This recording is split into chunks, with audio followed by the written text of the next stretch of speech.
Hello everyone, स्वागत है फिर से एक बार अपने यूट्यूब चैनल पर।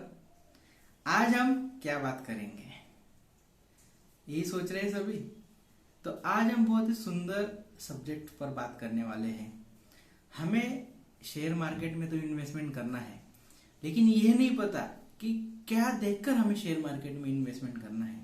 ऐसी कौन सी जानकारी है, ऐसी कौन सी इंफॉर्मेशन है जिनके पता लगने से हम शेयर मार्केट में इन्वेस्टमेंट कर सकते हैं। तो उन्हीं टॉपिक्स पर आज हम बात करेंगे और उन टॉपिक्स को समझने की कोशिश करेंगे, और ये अंत में ये पता लगाएंगे कि कौन सा ऐसा तरीका है जो मेरे लिए काम का है, ऐसा तरीका जिससे मैं समझकर और आसानी से शेयर मार्केट में इन्वेस्टमेंट करूं।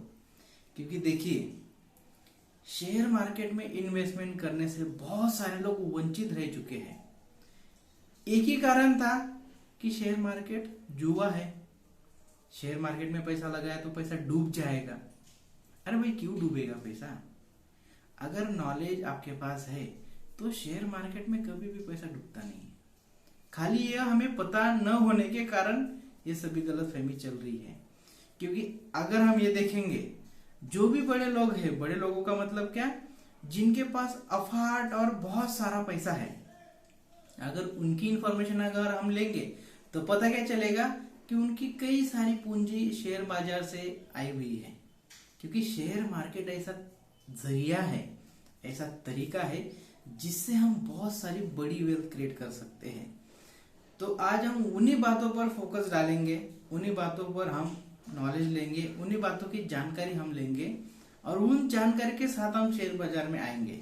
क्योंकि देखिए, पहले ही कहा है, नॉलेज नहीं तो इन्वेस्टमेंट नहीं।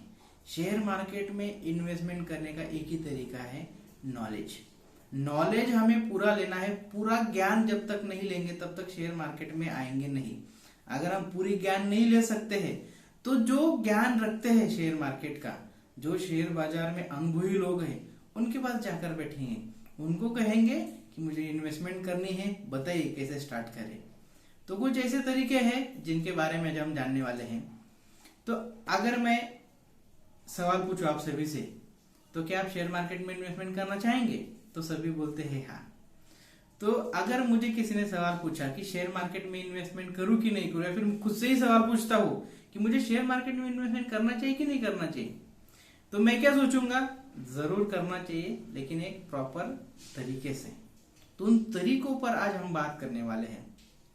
अगर हमें शेयर मार्केट में इन्वेस्टमेंट करना है तो दो मेन तरीके हैं जिनके माध्यम से, जिनको समझकर हम एक अच्छे शेयर में, एक अच्छे स्टॉक्स में इन्वेस्टमेंट कर सकते हैं।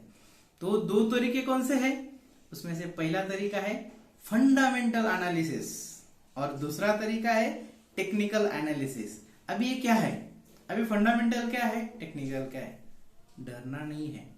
चैनल का वही काम है, आपको सभी आसान भाषा में समझाना। फंडामेंटल एनालिसिस क्या है उसको हम समझते हैं। मान लो कि कोई XYZ हमें कंपनी का शेयर खरीदना है हमारे डीमैट अकाउंट में, तो उसके लिए हमें फंडामेंटल एनालिसिस करना पड़ता है। और दूसरा तरीका कौन सा बताया मैंने? Technical analysis. तो पहले फंडामेंटल समझते हैं। अगर हमें कोई भी शेयर का फंडामेंटल एनालिसिस करना है तो उसके बहुत तरीके हैं, ऐसी बहुत पद्धतियां हैं जिनके माध्यम से हम फंडामेंटल एनालिसिस का पता लगा सकते हैं और कंपनी अच्छी है कि नहीं अच्छी है इसका भी पता लगा सकते हैं। तो अगर फंडामेंटल एनालिसिस किसी कंपनी का करना है तो हमें क्या क्या देखना पड़ता है, क्योंकि बहुत बड़ा विषय है फंडामेंटल एनालिसिस। तो बेसिकली अगर हमें फंडामेंटल एनालिसिस करना है तो कंपनी करती क्या है। सबसे पहली बात, कंपनी का टाइप ऑफ वर्क क्या है, कंपनी क्या प्रोडक्ट करती है, कंपनी पैसे कमाती कैसी है, यह जानकारी हासिल करना हमारे लिए बहुत जरूरी हो जाता है। तो सबसे पहला पॉइंट क्या है, कंपनी क्या करती है। दूसरा इंपॉर्टेंट पॉइंट है, कंपनी कौन चला रहा है, क्योंकि मैनेजमेंट बहुत जरूरी है। मैनेजमेंट सही तो कंपनी A1 यानी कंपनी टॉप क्लास की है। दूसरा पॉइंट रहता है मैनेजमेंट कैसा है कंपनी का, कंपनी की पास हिस्ट्री क्या रही हुई है, यानी कि कंपनी ने बीते हुए सालों में क्या परफॉर्म किया हुआ है। मान लो कि कोई नई कंपनी है XYZ, उसने IPO लाया XYZ रेट पे, वहां से लेकर अब तक की उस कंपनी की यात्रा कैसे रही हुई है, उस कंपनी ने कितना प्रॉफिट बनाया हुआ है, और हाँ प्रॉफिट बनाया है तो अपने शेयर होल्डर को बांटा है क्या, डिविडेंड के स्वरूप में, एक्स बोनस शेयर के स्वरूप में। तो हमें ये भी जांचना होता है, ये भी देखना होता है कि अगर कोई कंपनी फायदा कमा रही है, मुनाफा बना रही है, तो उन पैसों का कंपनी क्या कर रही है, यह कंपनी अपने शेयर होल्डर के बारे में सोचती है क्या, कंपनी अपने शेयर होल्डर के बारे में सोचती है क्या। ऐसी तमाम जानकारी हमें फंडामेंटल में देखनी होती है। उसके रिजल्ट्स कैसे आ रहे हैं, उसका ईयर ऑन ईयर ग्रोथ कैसी रही हुई है, हर क्वार्टर में उसका रिजल्ट कैसे आ रहा है, कंपनी की अनाउंसमेंट क्या है, उसकी फ्यूचर ग्रोथ क्या है, फ्यूचर में कंपनी क्या करने वाली है, कंपनी कौन से सेगमेंट में उतरी हुई है, उसका कौन से सेगमेंट से कितना अर्निंग होता है, कंपनी में डेब्ट कितना है, कंपनी आज डेब्ट फ्री है क्या, कंपनी पर लायबिलिटी कितनी है, कंपनी फ्यूचर में क्या करना चाहती है, फ्यूचर प्लानिंग क्या है, फ्यूचर ग्रोथ क्या है, एफआईज डीआईज की होल्डिंग कितनी है, हमारी म्यूचुअल फंड की इन्वेस्टमेंट कितनी है, पब्लिक में कितना शेयर बांटा है, खुद प्रमोटर के पास कितनी होल्डिंग है। ऐसी तमाम जानकारी हमें हासिल करनी पड़ती है फंडामेंटल एनालिसिस में।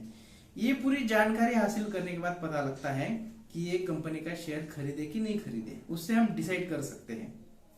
एक सिंपल सा सवाल है, अगर हम इतना सब कुछ अगर इंफॉर्मेशन लेने लग जाए, तो अगर आपको 50 कंपनी में इन्वेस्टमेंट करना है या फिर 10 कंपनी में इन्वेस्टमेंट करना है, तो आपको टाइम कितना लगेगा। हम खुद से सोच सकते हैं कि एक कंपनी की इतनी बैलेंस शीट्स पढ़नी है, रिजल्ट्स पढ़ना है, रिपोर्ट पढ़नी है, सभी प्रकार की ट्रैकिंग रखनी है, तो हमें दिन कितने लगेंगे। सवाल आया ना हमारे सामने, तो दिन कितने लगेंगे। उसी जगह पर हम दूसरा तरीका अपनाएंगे, दूसरा तरीके में बात करेंगे। दूसरा तरीका क्या है, टेक्निकल एनालिसिस। नाम में ही है टेक्निक। टेक्निकल एनालिसिस बेसिकली क्या है कि उन्हीं कंपनी का अगर हमें टेक्निकल चार्ट देखना है, अभी चार्ट आया, अभी चार्ट क्या है, चार्ट बेसिकली एक ग्राफ होता है अगर हम देखेंगे तो ग्राफ रहता है बेसिकली, और उस चार्ट के माध्यम से, ग्राफ के माध्यम से यह हमें पता लग सकता है कि शेयर ऊपर जाएगा कि नीचे जाएगा, पास्ट में उस शेयर ने, उस कंपनी ने कितनी ग्रोथ की हुई है, अगर आईपीओ आया था तो वहां से लेकर अब तक का उसका एक ट्रैक रिकॉर्ड क्या रहा हुआ है। तो टेक्निकल एनालिसिस क्या करता है, जो फंडामेंटल नहीं कर पाता है वो टेक्निकल करता है। यानी कि कैसे, जिनको अगर फंडामेंटल एनालिसिस करना है तो उस कंपनी की जो हमने बात किया उसकी जानकारी इकट्ठा करेगा। टेक्निकल एनालिसिस क्या है, खाली चार्ट देखकर ये अनुमान लगाएगा, यह पता लगाएगा कि ये शेयर हमें लेना चाहिए कि नहीं लेना चाहिए। इतना सहज सरल सिंपल है, इतना भी सहज सरल सिंपल नहीं है, उसके लिए अभ्यास लगेगा, उसके लिए स्टडी करना पड़ेगा। वो आपको धीरे धीरे धीरे धीरे आपकी नॉलेज बढ़ेगी, तो वैसे वैसे धीरे धीरे आप उसमें मास्टर भी होते चलते हैं। तो ये हो गया टेक्निकल एनालिसिस। तो मान लो आपको अगर 50 कंपनी का अगर एनालिसिस करना है फंडामेंटल, तो आपको बहुत समय लगेगा। उसी जगह पर अगर आप टेक्निकल एनालिसिस करते हैं तो मात्र 1-1.5 घंटे में पता लगा सकते हैं कि कौन से शेयर लेने हैं और कौन से शेयर नहीं लेने हैं। टेक्निकल के माध्यम से आप ये पता लगा सकते हैं कि अभी इस भाव पर ये कंपनी का शेयर खरीदना चाहिए कि नहीं खरीदना चाहिए। इतनी ताकत टेक्निकल एनालिसिस में होती है, उतनी ताकत उस चार्ट के माध्यम से हमें पता लगती है। अगर इस भाव पर मैं शेयर खरीद रहा हूं, अगर ये नीचे गया तो, अगर नीचे भी जाता है तो कहां तक जाएगा, इसका भी सटीक अनुमान आप चार्ट के माध्यम से लगा सकते हैं। अगर ये ऊपर जाएगा तो ऊपर कितना जा सकता है, इसका भी एक अचूक अंदाज आप टेक्निकल के माध्यम से लगा सकते हैं, चार्ट के माध्यम से लगा सकते हैं। तो ये 2 तरीके हैं जिनके आधार पर, जिनकी बुनियाद को आप रखकर शेयर मार्केट में कोई भी शेयर का चुनाव आप कर सकते हैं। तो एक टेक्निकल एनालिसिस हो गया, एक फंडामेंटल एनालिसिस हो गया। तो ऐसे 2 तरीके थे जिनको जानकर, जिनको समझकर हम सही शेयर का चुनाव कर सकते थे। तो ये रही आज की एक सुंदर सी जानकारी। ऐसे 2 तरीके हमने जाने आज कि जिनके माध्यम से हमें पता लगेगा कि ये कंपनी का शेयर खरीदना चाहिए कि नहीं खरीदना चाहिए। तो आप लोगों को ये जानकारी कैसी लगी जरूर बताइए, और हाँ, ऐसे ही खूबसूरत जानकारी मैं हमेशा लेते आऊंगा अपने YouTube चैनल पर।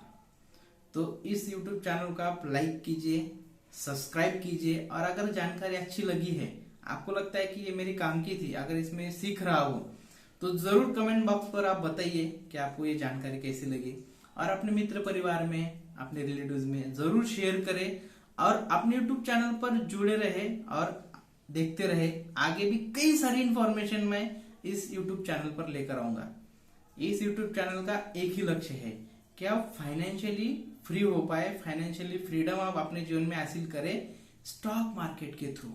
क्योंकि शेयर मार्केट ऐसा जरिया है जिसके माध्यम से आप अच्छी खासी पूंजी जमा कर सकते हैं और एक फाइनेंशियली फ्रीडम की ओर जा सकते हैं। तो यही पर रुकेंगे। सभी को thank you so much. Bye bye.